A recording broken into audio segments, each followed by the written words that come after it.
Topic 3.4: Economic Development and Mercantilism. To grasp the full picture of commercial and economic developments from 1648 to 1815, one must consider the massive weave of global interactions that knitted together the fabric of the European rise from bottom continent to top continent. They started from the bottom, now they're here, for all the good and bad that comes from that. This era, from the Peace of Westphalia to the end of the Napoleonic Wars, was punctuated by revolutions, not just of political will, but of trade goods and extraordinary amounts of wealth. Richest company in history, the Dutch East India Company, or VOC from this era. In the smoldering aftermath of the 30 Years' War, Europe relit its economy through a doctrine that would define its ambitions and methods for centuries: mercantilism. This economic theory, which is more of a mix of practices rather than a single architect's brainchild, held that a nation's wealth was primarily measured by how much gold and silver it kept in its borders.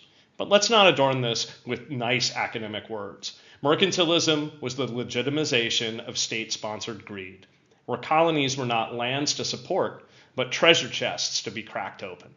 Before we look into its mechanics, basically slavery, consider the Spanish exploitation of the New World silver mines.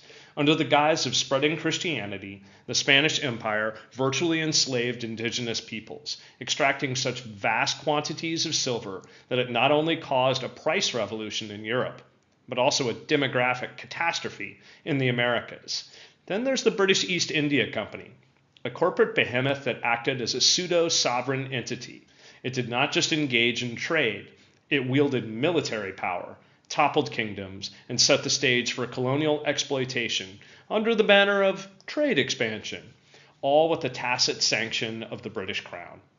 Mercantilism, as stated, was not the brainchild of a single economist or statesman, but rather evolved over time as a collection of economic practices. Thinkers like Thomas Mun in England advocated for it, without necessarily coining a term for it. The core of mercantilism was the belief that national power depended on economic wealth, which led to policies designed to create a favorable balance of trade that would increase national treasuries.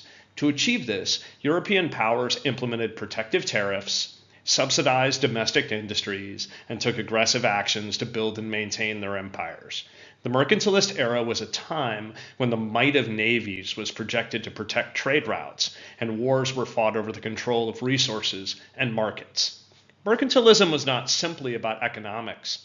It was the muscle and sinew of European imperialism, and its legacies are deep and dark, marked by exploitation and the birth of global inequality.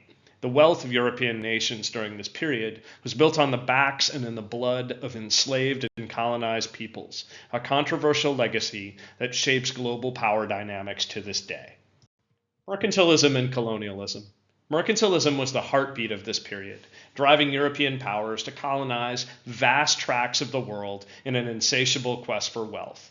The mantra was clear: export more than import, and use the colonies to achieve this balance. Britain's Navigation Acts, which restricted trade to English ships and created a monopoly over goods like tobacco, are a prime example of this. The colonies were not just land, they were vaults of resources ripe for extraction.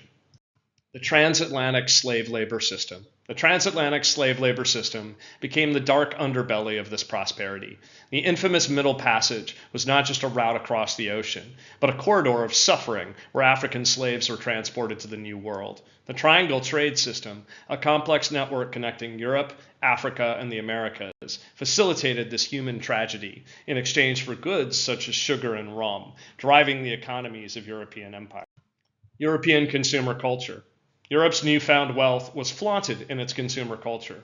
Tea from China, silks from India, and tobacco from Virginia filled the drawing rooms and the pockets of European merchants. The proliferation of such goods did not just change diets and fashions, it revolutionized the very social fabric of Europe, leading to new class distinctions based on consumption rather than birthright. Agricultural transformation. Agriculture, too, was transformed by the Columbian Exchange, as the importation of New World crops, like potatoes and maize, led to a remarkable increase in the European food supply. This allowed populations to grow, supporting the burgeoning urban centers and the labor force required for the dawning Industrial Revolution. Ethical questioning and conflict. However, not all was progress and prosperity. As sugar plantations grew in the Caribbean, so did the moral questioning of the slave system powering them.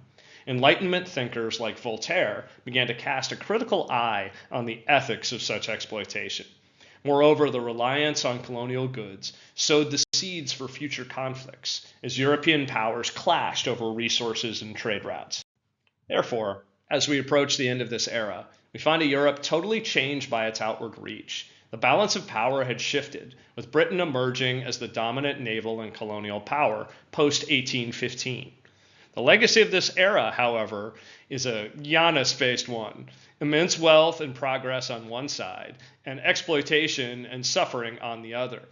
In conclusion, the period between 1648 and 1815 was one of profound change, where the economic foundations laid would support Europe's dominance for centuries to come. Yet the twist lies in the repercussions still felt today, as the riches derived from this period came at a cost, one that is only now being fully understood and reconciled with.